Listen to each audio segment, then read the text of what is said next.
Ms. Zhang accidentally overheard Hae Gang and Hari admitting they were a fake married couple. She immediately suspected Hae Gang had set up the pretend family solely to win the trust of residents and secure the position of association president, and that he harbored sinister hidden motives. She threatened to expose his scheme by posting everything on the community forum. Panicked, Hae Gang and Hari rushed to explain that Ms. Zhang must have misheard them, insisting they were a genuine married pair. To stop her from leaking the information, Hae Gang's subordinates deliberately caused an elevator malfunction and activated signal jammers to cut off mobile network access, leaving her unable to send out any posts. Early the next morning, Hae Gang and Hari agreed on secret signals, planning to put on an affectionate show for Ms. Zhang. They pretended to encounter her while jogging and flirted with one another right in front of her, yet Ms. Zhang saw straight through their act. Real married couples did not hold hands while running, their performance felt far too forced. When this tactic failed, Hae Gang took Hari's advice and switched to an emotional approach. He brought Ms. Zhang to the subway station where cultural relics had been unearthed and recalled how they had protested side by side to push for a route adjustment for the station.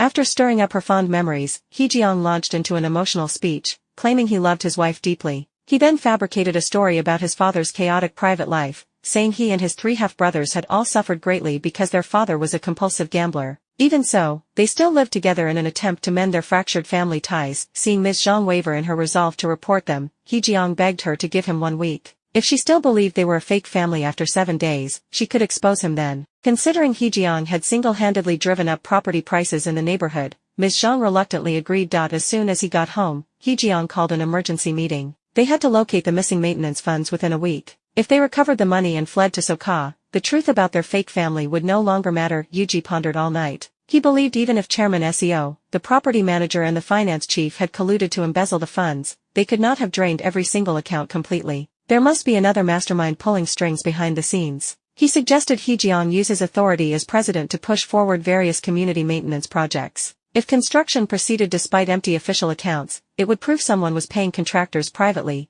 giving them a lead to trace the missing capital. Hae Gang and his men sprang into action. They would not overlook even the smallest detail. If no faults existed, they would create them to force necessary maintenance that required drawing from the maintenance fund. After deliberate tampering by the 5 of them, they manufactured numerous issues including ground cracks, leaking water pipes and uneven pavement. Hae Gang then convened an urgent meeting, listing all the discovered defects and proposing to use the maintenance fund for repairs. However, the labor representatives led by Chairman SEO still supported the former president. Following Chairman Seo's cue, everyone voted against the proposals. A show of hands was called, and with no allies in attendance, Hae Gang suffered a complete defeat. Not a single maintenance plan passed. Jungwon watched the live stream of the meeting and received a report from his subordinate that Hae Gang had attempted to withdraw all the maintenance funds using the passbook, meaning he must have discovered the accounts were empty. Jungwon instantly realized Hae Gang had fought so hard to become president in order to profit from the maintenance fund. Now that he found the money was gone, he intended to launch maintenance works to trace where the funds had vanished. Hae Gang remained unaware that Jungwon had figured out all his plans. Before leaving the property office, he paid a visit to Hae Gang, the finance section chief. After he departed, Hae Gang remarked that many changes had taken place in the complex during her vacation. She had heard that Solitary Man had become association president. Her colleague told her Hae Gang was not actually living alone, he had a large family. Hae Gang was immediately filled with doubt. He distinctly recalled that when Hae Gang first submitted his application to become a labor representative, he had stated plainly that he lived alone,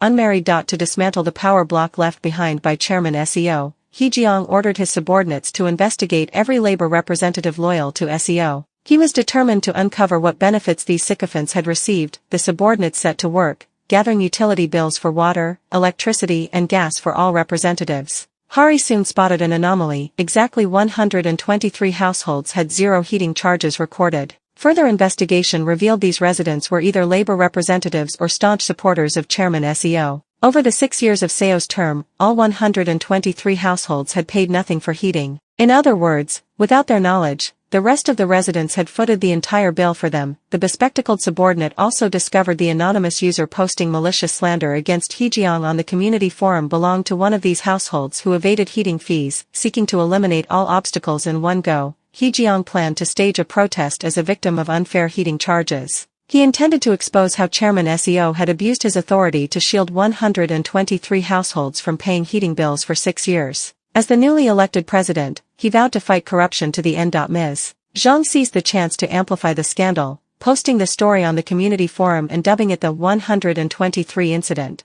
She called on all residents to unite and ensure Chairman SEO and those involved faced consequences. As the controversy snowballed, the Property Management Office was inundated with calls from various regulatory authorities. A hearing on the 123 incident was soon held. To calm public anger, the building representatives who owed heating fees collectively resolved to resign from their posts. Led by Ms. Zhang, the residents refused to accept such a lenient settlement. Hae Gang took the opportunity to propose using maintenance funds to replace every gas meter in the complex. The moment he finished speaking, Jung-won stepped forward as an ordinary resident. He claimed his own heating bill also showed zero charges. He had never checked his meters or statements and had been unaware of the issue. Still, he offered to settle the full arrears and urged everyone else to do the same. Under pressure from Jung-won, Chairman SEO had no choice but to agree that all 123 households must repay their unpaid heating fees. Once the repayment plan passed, Hae Gang announced all recovered money would be returned to residents who had overpaid. The declaration won thunderous applause and boosted his popularity once more. Ms. Zhang, who had remained highly suspicious of him, mistakenly believed Hae Gang had asked for 1 week solely to resolve the 123 incident,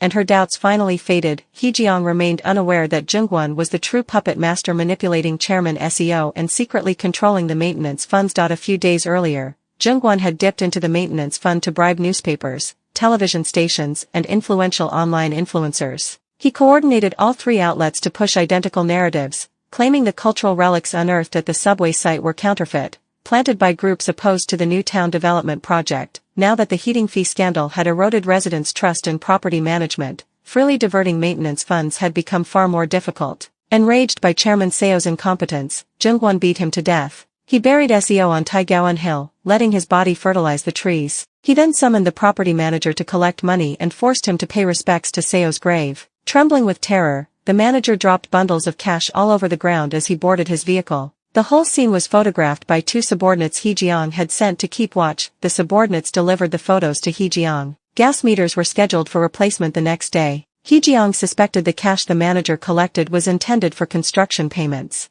To identify who was funding the manager, they began researching ownership of Taegaon Hill. Their investigation led them to Taesan Construction, indicating the mastermind was likely behind the company. Hae Gang visited Taesan Construction to meet its chairman. To his surprise, the receptionist informed him the chairman was already waiting. He was even more stunned to find Jung-won seated inside. Jung-won shook hands with him in his capacity as chairman of Taesan Construction. He then produced photographs of Hae Gang visiting multiple banks with the property passbook to withdraw money, and exposed Hae Gang's secret of planting fake relics at the subway site. Jung-won issued a veiled warning. He excelled at hunting down anything hidden. Whatever Hae Gang was searching for, he would never find it on Jung-won's turf. Only at that moment did Hae Gang realize Jung-won knew every detail about him.